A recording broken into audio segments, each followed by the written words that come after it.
Գելապի վերջին հարցումների համաձայն, եթե առաջիկա կիրակի օրը Հայաստանում խորհրդարանական ընտրություններ կայանային, ապա հարցվածների 24.3%-ը կքվեարկեր քաղաքացիական պայմանագիր կուսակցության, 13.4%-ը Սամվել Կարապետյանի ուժեղ Հայաստան և 7.9%-ը Գագիկ Ծառուկյանի Բարգավաճ Հայաստան կուսակցությունների, իսկ 5.5%-ը Ռոբերտ Քոչարյանի առաջադրած Հայաստան դաշինքի օգտին։ Ընտրություններում 5.5% ձայն ստանալու դեպքում երկրորդ նախագահի ուժը դուրս կմնար խորհրդարանից, քանի որ երկու կուսակցություններից բաղկացած դաշինքների համար անցողիկ շեմը 8%-ն է։ Օրագիտ Նյուզի հետ զրույցում քաղտեխնոլոգ Արմեն Բադալյանը հորդորեց ընդհանրապես չվստահել հրապարակվող սոցհարցումների արդյունքների։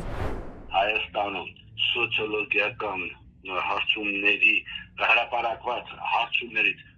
ոչ մեկին չհավատալ, որովհետև սոցիոլոգիական այդ հարցումները Հայաստանում շատ վաղուց կրում են ոչ թե հասարակության իրական տրամադրությունները ցույց տալու գործիք, այլ ունեն հասարակության գիտակցության վրա ազդելու մանիպուլյացիոն բնույթ են կրում։ Դրա համար որևէ սոցիոլոգիական հարցման մի հավատացեք։ Քաղտեխնոլոգի գնահատմամբ հրապարակվող թվերը չեն նշանակում իրական աջակցություն այս կամ այն ուժի։ Եթե տվում է այս կամ այն ցուցանիշը, դա չի նշանակում, որ տվյալ քաղաքական ուժը իրականում ունի այս կամ այն ցուցանիշը։ Ուղղակի մի հավատացեք, որովհետև դա բան են անում, էլի սոցիոլոգիական հարցումները ընդհանրապես նախընտրական կամպանիայում շատ կարևոր գործիք է։ Սոցիոլոգիական հարցումները իրականացնում են քաղաքական ուժերը տարբեր ուրեմն կառույցների միջոցով։ Բադալյանը բացատրում է, որ իրական սոցիոլոգիական հետազոտությունները չեն հրապարակվում։ Իրականության համապատասխանում միայն այն տվյալները, որոնք այս կամ այն կուսակցությունը իր ծրագրերը կամ իր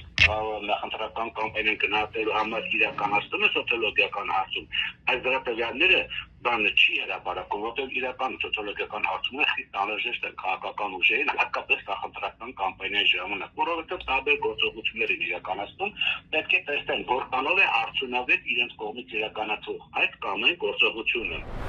Մասնագետը շեշտում է, որ հրապարակվող հարցումները ուղղված են հատկապես տատանվող ընտրազանգվածի վրա ազդելու։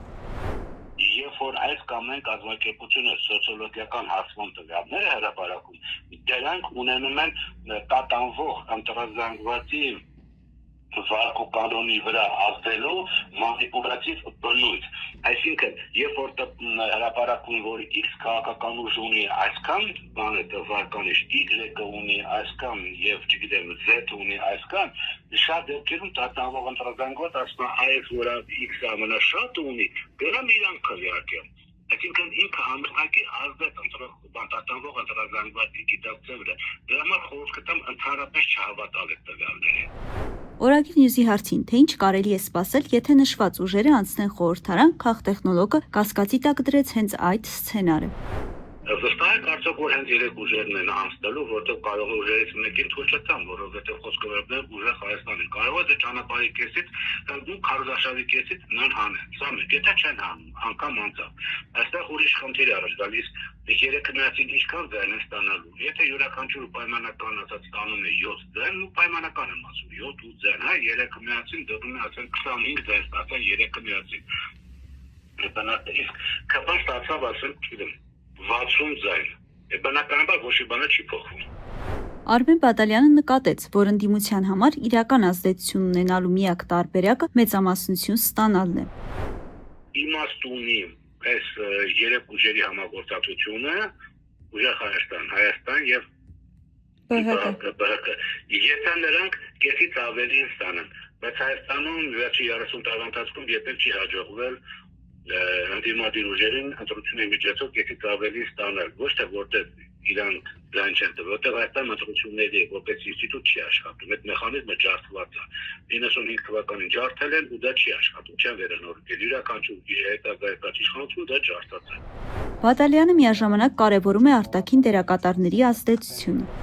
Մեխանիզմ չի աշխատում, եթե դրսից չկա ակտիվ միջամտություն։ Այս պայմանությամբ դեռևս ես չեմ տեսնում, որ դրսից նկատի ունեմ տվյալ դեպքում, հա, Ռուսաստանից կա ակտիվ միջամտություն, ինչ որ գործնական միջամտություն այս